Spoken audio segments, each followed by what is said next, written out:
suratu lam yakun makkiyatun au madaniyatun tis'u ayatin.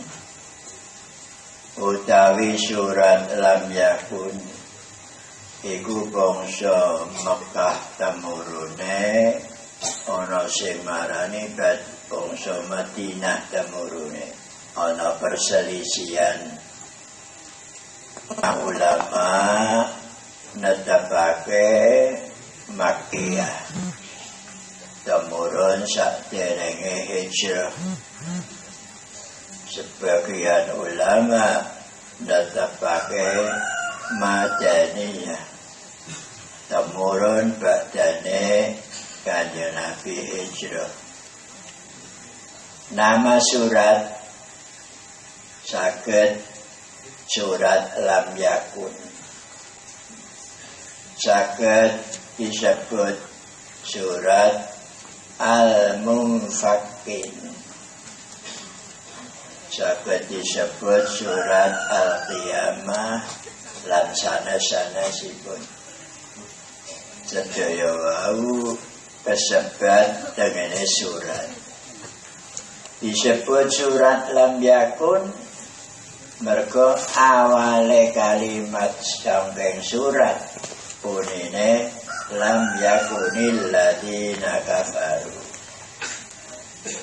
Ana sing disebut surat mufakin mergo tegriku wal musyrikina mufakin. Ana sebut surat bariyah tegriku wonten kalimat syarrul bariyah khairul bariyah lan nama-nama liyane, tapi nama-nama wau pundutan saka kalimat Quran sing teng surat kala wau.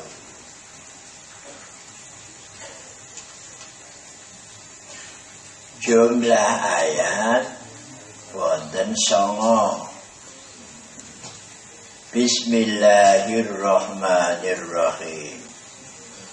Ayat pertama nerangake wong kafir-kafir padha uga kafir kitabi utawi kafir musyrik niku sekawit do ngikuti kitab-kitab sing diparengake Allah dhateng Nabi Musa, kitab Taurat, Nabi Isa, kitab Injil, Nabi Dawud, kitab Zabur.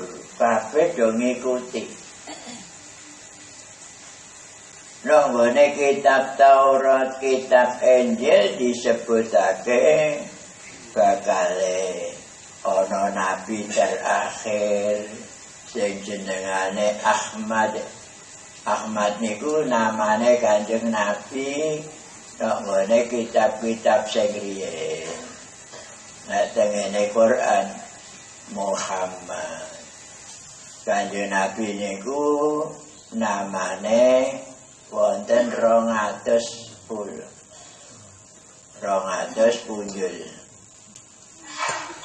Nama-nama Kanjeng Nabi ditulis nang ngene Masjid Madinah. Nah, kadang-kadang para jamaah haji do mboten merhatosake. Ditulis nang nggon dhuwur wonten 200 punjul. Muhammad Rasulullah, Ahmad Rasulullah, Toha Rasulullah, mengoten lho. Wonten 200 punjul. Lah niku tengene kitab-kitab Zabur, kitab-kitab Taurat, kitab-kitab Injil niku namane Kanjeng Nabi dikenal teng riku. Lan diakui. Tapi badane kenyataan Kanjeng Nabi diutus para Yahudi Nasrani malah nentang ora cocok karo sadurunge. Malahan ana sing ngucap besok nek nabi terakhir dimusuhi wong musyrik Mekah tak ewangi tak balani. Wong Yahudi wong Nasrani ya ngono tak balani. Tapi nyatane badane Kanjeng Nabi kautus tenan ketemu dimusuhi ora cocok omongane. Dimusuhi apa sebabnya? Karena hasad mangkel. Niki keterangane. Akhirnya wong-wong Kristen, wong Nasrani pecah belah. Maka sing wong Kristen insyaallah kula terangake pecah belah. Niki ayat nerangake sadurunge. Bismillahirrahmanirrahim.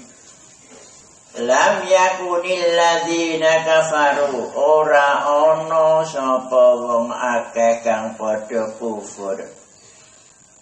Min ahli kitab bayane saking ahli kitab tegese kafir kitabi. Pengertian kafir kitabi yaiku wong kafir sing pancen nampa kitab. Contone Yahudi nampa kitab Taurat liwat Nabi Musa. Wong Yahudi, wong Nasrani nampa kitab liwat Nabi Isa. Kitab diarani Injil. Nah, Yahudi Nasrani disebut ahli kitab. Wal musyrikin lan wong musyrik liyane. Jadi maksud wong musyrik yaiku penyembah berhala. Kaya wong kafir Mekah. Diarani wong musyrik. Wong kafir kitab lan wong musyrik mungfakin aku selalu wonten netepi nengene kebenaran. Mungfakin aku netepi nengene dawuh-dawuh. Hatta ta'ti yaumul bayyinah sehingga teka ning wong kafir lan kafir kitabi al bayyinatu apa pertanda kang pertela. Sing dimaksud pertanda sing pertela yaiku kautuse Kanjeng Nabi. Diarani bayyinah. Mulane ana sing nerangno surat iki diarani surat Al-Bayyinah wonten. Kono nang Quran lafal bayyinah.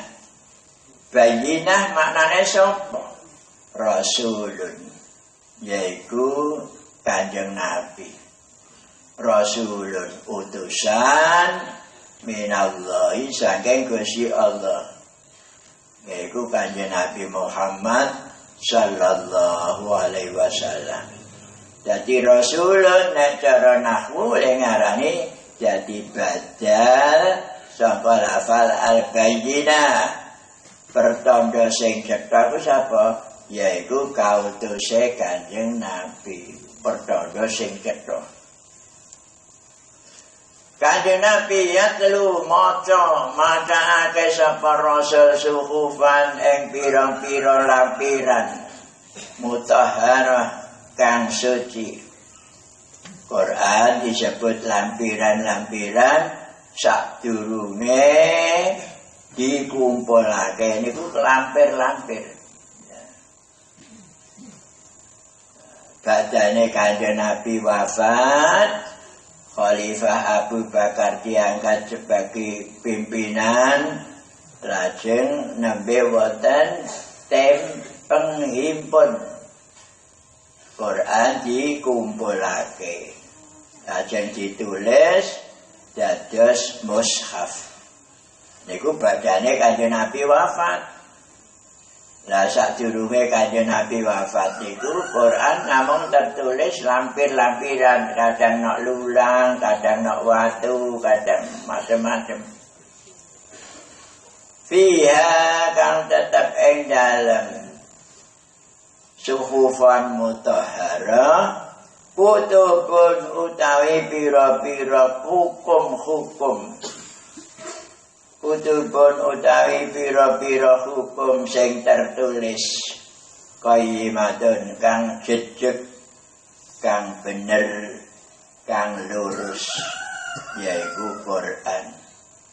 Ibadane Kanjeng Nabi kautus wong Yahudi, wong Nasrani ndung malah pecah.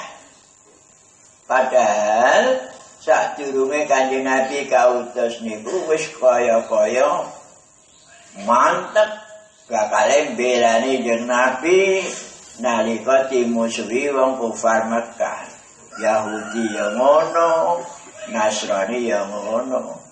Tapi bacane kautus ketemu malah musai. Wong Yahudi malah balani wong Mekah. Jadi ora cocok. Mulane nek kene diterangake bacane Kanjeng Nabi kautus dinyatakake sebagai utusan Yahudi Nasrani do pecah belah. Ana sing iman, ning ana sing kafir. Sing kafir mergo hasad. Diterangake teng mriki wa ma tafarraqal ladzina utul kitaba illa min ba'di ma ja'atumul bayyinah wa ma tafarraqal lan ora pecah belah sapa alladzina wong akeh utul kang keparingan sapa ladzina alkitaba ing kitab ora pecah belah nangone imane ning Kanjeng Nabi illa min ba'di ma ja'atumul bayyinah kejaba saking sawise barang kang tekane ing Yahudi Nasrani al bayyinatu apa pertanda sing dimaksud kautuse Kanjeng Nabi. Ana sing iman, ana sing kafir.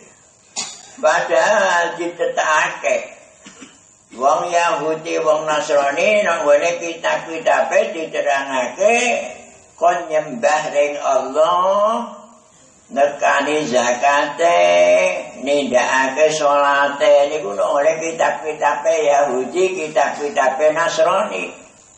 Dinyatakake nang Quran kula jenengan ngerti. Wa ma umiru cetone.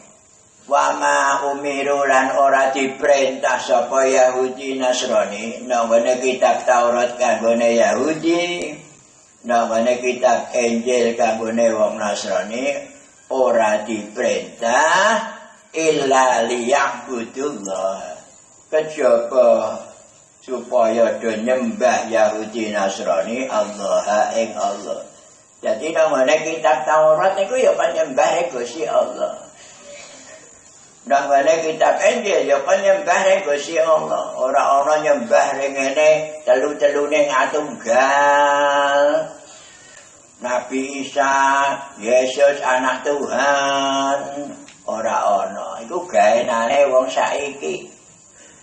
Jadi jelas kita umat Islam kanthi keterangan landasan Quran nerangake wong Yahudi wong Nasrani nang ngene kitab Taurat lan Injil iku diperintah kon nyembah ring Allah, ora nyembah ring Yesus, ora ana.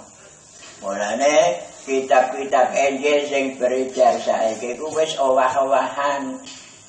Ha niki keyakinan kita supaya ngerti. Kita yakin nek Gusti Allah bener-bener nemurunake kitab Taurat ditampa Nabi Musa. Bener-bener nemurunake kitab Injil dipaca ditampa Nabi Isa. Tapi Taurat lan Injil sing beredar saiki wis dadi owah-owahi. Mangke keterangan owah-owahan diterangake nang Quran insyaallah mangke kula waos. Niki pengertian dan landasan kita umat Islam. Nak mana kitab Taurat, kitab Injil niku wong Yahudi Nasrani diperintah nyembah Allah. Ora ana nyembah Nabi Isa, nyembah Siti Maryam, ora ono ya. Illa liya'budullah. La nyembah Allah mukhlisina khale murni.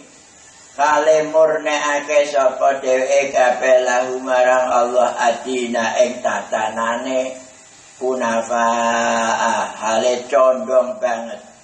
Tegese condong niku temenanan. Dadi ling nyembah ring Allah murni temenanan, nyembah ring Allah lafale cethok. Kejaba nyembah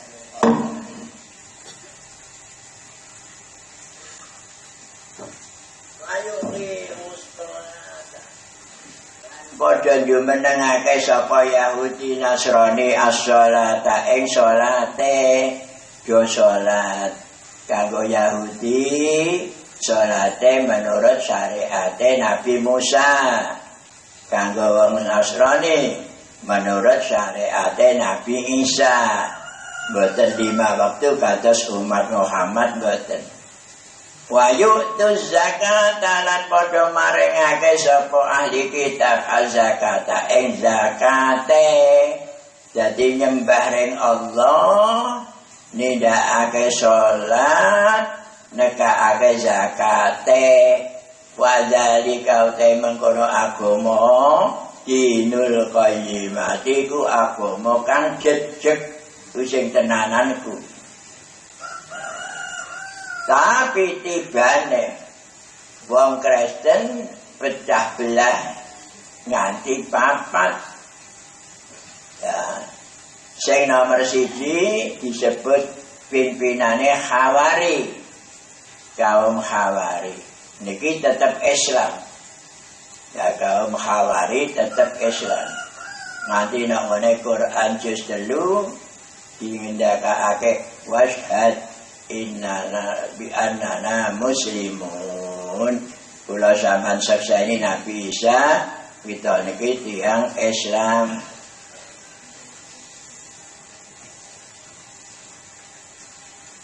Nomor 2, 3, 4 kafir kabeh. Kula wangsuli malih pecah 4 nu sing setunggal Islam, pimpinane kaum Khawari. Kaum Khawari ku carane mungguh umat Muhammad ya bangsane Abu Bakar Siddiq, Umar bin Khattab, Utsman bin Affan, Ali bin Abi Thalib. Iku jeneng carane Khawari wong top-top niku. Saniki kula kepengin nerangake sing kafir. Namane ana sing jenengane Malkaniyah. Nomor 2 Yakubiyah. Lan nomor 3 Nasturiyah. Kula wangsuli malih pecahe 3 sing kafir. Setunggal Malkaniyah. Mem, lam, kaf, alif, nun, ya tasdid, tabu, bulu, tabudel, Malkaniyah. Nomor 2 Yakubiyah. Ya, ain, kof, bau, bay, ya tasdid, tabudel. Nomor 3 Nasturiyah. Nun, sin, ta, wawu, ra, ya tasdid, tabundel. Nomor 1 Malkaniyah. Nomor 2 Yakubiyah. Lan nomor 3 Nasturiyah. Tengene Quran diterangake wonten ing surat Al-Maidah juz 6. Surat Al-Maidah juz 6 lan wonten ing surat Bara'ah juz sedoso. Sing tengene juz 6. Kula waca tambahan-tambahan. Laqad kafara alladziina qalu innallaha huwal masih ibnu Maryam. Laqad kafara alladziina qalu innallaha huwal masih ibnu Maryam. Sungguh kafir wong-wong sing do muni Gusti Allah ku Isa bin Maryam. Maksude lengarane Gusti Allah ku nyawane, Isa ku ragane. Ana sing muni ngono, iku kafir. Sing ngendika kafir Gusti Allah nang ngene Quran ditujokake karo kita umat Muhammad. Dadi sing ngarane Nabi Isa ragane, Gusti Allah nyawane, iku kafir. Dalile laqad kafara alladziina qalu innallaha huwal masih ibnu Maryam. Temenan kufur wong sing ngarani Gusti Allah ya Isa bin Maryam iku. Iki nomor 1. Nomor 2 sing ngarani telu ning atunggal. Lengarane Gusti Allah nek kumpul karo Maryam, kumpul Isa telu iki Tuhan lengarane. Nek kumpul gak ana Tuhan. Iku debatane gampang. Ane Nabi Isa durung lahir, berarti durung ana Tuhan. Mergo dhek lengarane telu iki nek kumpul Tuhan. Nabi Isa durung lahir, berarti durung ana Tuhan. Mulane nang Quran diteranake laqad kafara alladziina qalu innallaha salisu salasa. Kufur wong sing nemoni Gusti Allah ku telu ning atunggal. Dengarane telu ning atunggal ku siji Gusti Allah, loro Maryam, telu Isa. Iki nek kumpul namine Tuhan. Nek ra kumpul ora Tuhan. Berarti di Nabi Isa Siti Maryam durung lahir, durung ana Tuhan. Nah, tapi aneh langit kok dak ambruk-ambruk. Wong dak ana Tuhan kok dak ambruk-ambruk ya. Nomor 3 wa qalatil yahudu Uzairu ibnullah wa qalatin nasara al-masih ibnullah. Wong Yahudi ngomong Nabi Uzair jarine anake Gusti Allah. Wong Kristen ngomong Nabi Isa anake Gusti Allah. Dalika qauluhum bi afwahihim. Aku ndek ngaji karo Mbah Harwani. Mbah Harwani ku kiai sing alus, tapi nalika maknane dalika qauluhum bi afwahihim iku cocote wong Yahudi, cocote wong Nasrani. Lingane cocot. Aja keliru Jumat Badar niku dawuhe wong Yahudi wala. Wong Yahudi kok dawuh. Cocote. Zalika qauluhum bi afwahim. Sangka gregeten. Zalika qauluhum bi afwahim. Wong ngarani Gusti Allah ndak anake wong bodho. Lah kita umat Islam liwat surat Ikhlas wis hafal lam yalid wa lam yulad. Qul huwallahu ahad Allahus samad lam yalid wa lam yulad. Gusti Allah ora mutra. Gusti Allah ora diputrake ya. Lam yalid. Karena surat Ikhlas itu penting banget. Ngadi jadi pesene jeung Nabi dan Ibu Aisyah. Aisyah aja turu-turu nek kowe durung ngatamna Quran.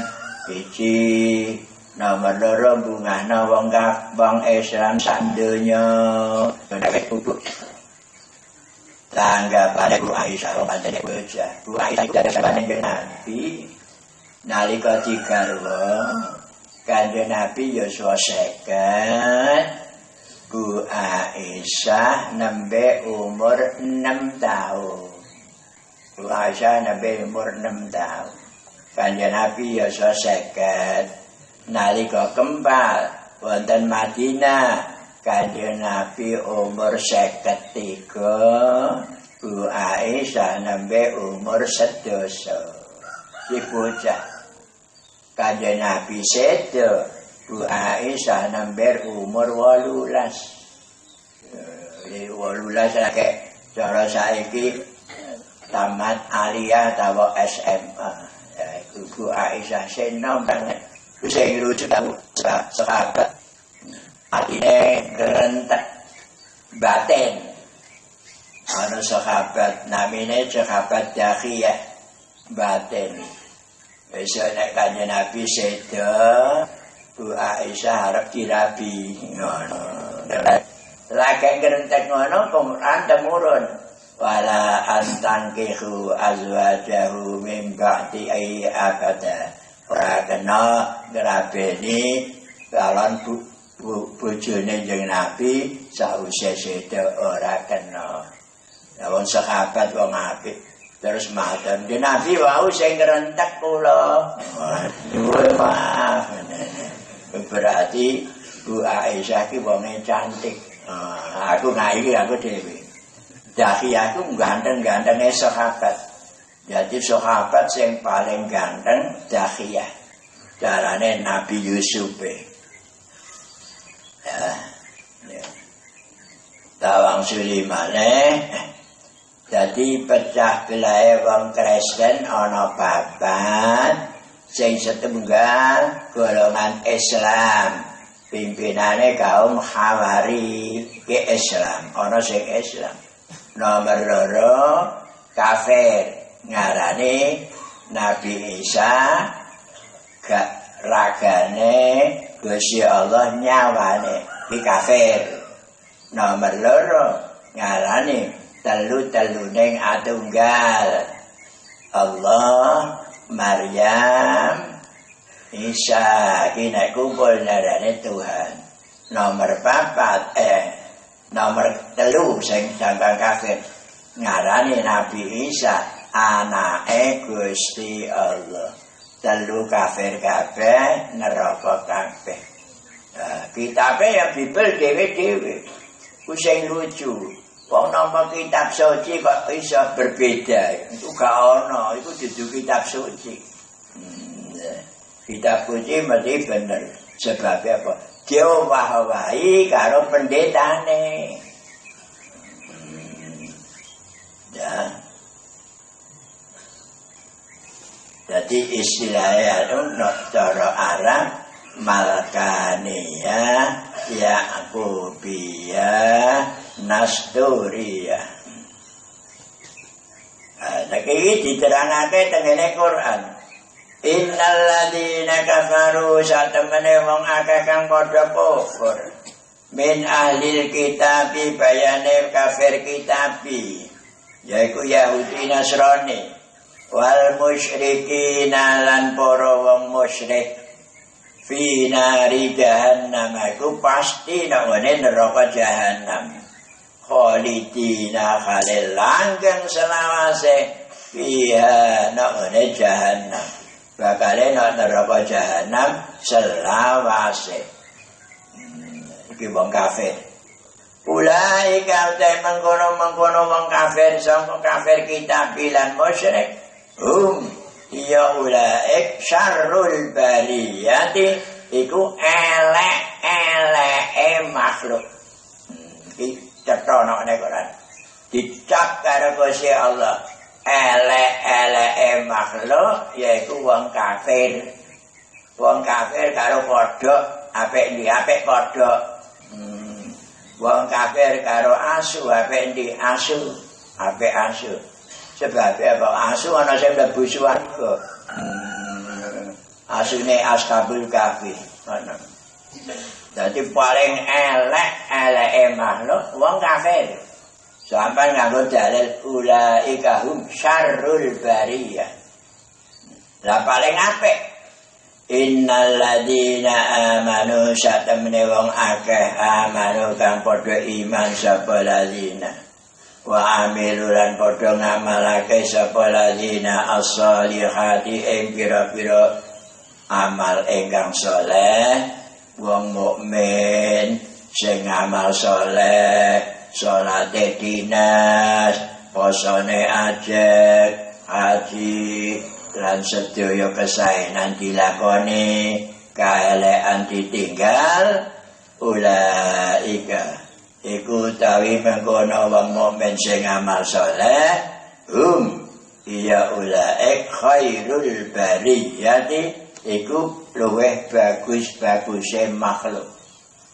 Lafale nak Quran makhluk sak donya sing paling bagus sapa wong mukmin wong Islam paling bagus dalile khairul bariyah paling elek sapa wong kafir dalile syarrul bariyah iki carane karo kewan apik ndi karo wong kafir apik kewan sebab napa kewan ora mlebu neraka wong kafir pasti aja insyaallah ya niki ngeten iki lho wong kafir insyaallah mlebu niku keliru niku wong kafir pasti neraka pasti mulane aku nek maca surat kabar ana kematian telah pulang ke rumah bapak ngono ku tapi ora yo rumangsane ku bener ketemu neraka selawase mulane nek ana sedulur-sedulur atau tangga sing kurang mantap Islame iki nak ngene Kristen atau liyane dipimpin lakon maca syahadat ya paling ora kon maca syahadat wangsul dateng ayat paling bagus wong mukmin jazaa'uhum utawi piwalese wong mukmin inda rabbihim ana ing ngarsane pangeran besok entuk apa kita wong Islam jannatu adnin utawi pira-pira swarga sing tetep swarga tetep tegese ora ampiran ora kaya hotel engko nek hotel ra ampiran nek hotel 3 dina kok nek bar metu besok kita nang swarga terus selawase urip pirang tahun ora ana bare kepenake wong Islam nok swarga selawase tajri kang mili minta dia saking ngisore swarga al anhar apa pira-pira bengawane macam papat bengawan sangka toya sing jernih nomor 2 sangka puan sing ora ngalami perubahan nomor 3 sangka arak sing ora mendemi iki nganggo ngiming-imingi peminum-peminum arak sing enak sing ora mendemi nomor 1 maju iki mboten nang kendi mboten nang bendul bengawan ya nek kula jenengan tuku puan rak gendulan besok niku jenengan gadah bengawane dhewe-dhewe gawe sampean engko sing gawe kandhane ora nduk sampean lare njaluk aku njaluk iki ya matur nuwun ora ana matur nuwun ora ana swarga kudu ana matur nuwun apa sing dikersakake pasti ana aja insyaallah ya niki lho apa sing dikersakake pasti ana sing apik-apik ana swarga ora ana toilet nggon kencing got barang ana got urung nak swarga bersih got mboten enten niku dudu swarga swarga ku ben pembalasan imbalan dadi karek ora ana nak swarga leren liwat bareng mbak mangan sate leren bakar mboten pokoke sing basa kangelan ora ana swarga ya khalidina hale langgeng selawase fiha nang swarga abadan sak lawase pirang juta tahun gak ono bareng. Kepenake mulane ngamal sitenane ya. Kita ngamal nganti nek bar buka puasa berdoa Allahumma laka sumtu wa ala rizqika aftartu wa bika amantu wa laka aslamtu wa alaika tawakkaltu wa rahmataka rajautu wa ilaika anabtu. Donga nek bar buka Zahabat zama'u wabtallatil uruq sabadal aju insyaallah ta'ala. Ya azim, ya azim, ya azim, anta ilahi, ya azim. Ighfiriz zambal azim, fa innahu la yaghfiruz zambal azim illa al-azim. Iku donga badane buka. Donga ngono untuk ganjaran. Wis mangane wis kepenak, ndonga untuk ganjaran. Niki wong Islam kepenake rak mekakat. Radhiyallahu anhum ridha sapa Allah anhum saking wong Islam wong mukmin sebab gelem taat wa ma khalaqtul jinna wal insa illa liya'budun. Iki deleng-eleng ingsun Allah ora ndadekake manusa lan jin kejaba mengabdi. Jadi kula jenengan diciptakake Allah nang donya iki pokoke mengabdi. Ngabdi apa? Ngawula. Kawula ya ngawula. Ora tenung salat mboten. Ngawula. Dadi salat le diganjar niku mergo le ngabdi, mboten le salat. Salat malah haram ono, wong wedok-wedok nek hatiku. Puasa Ramadan le diganjar mergo le ngabdi. Lah kok mboten posone mboten. Poso malah haram ana. Besok tanggal 1 Syawal jaban poso haram. Berarti mboten krana posone, pengabdiane. Dadi sing diganjar iku pengabdiane. Wa ma khalaqtul jinna wal insa illa liya'budun. Dadi pengabdiane.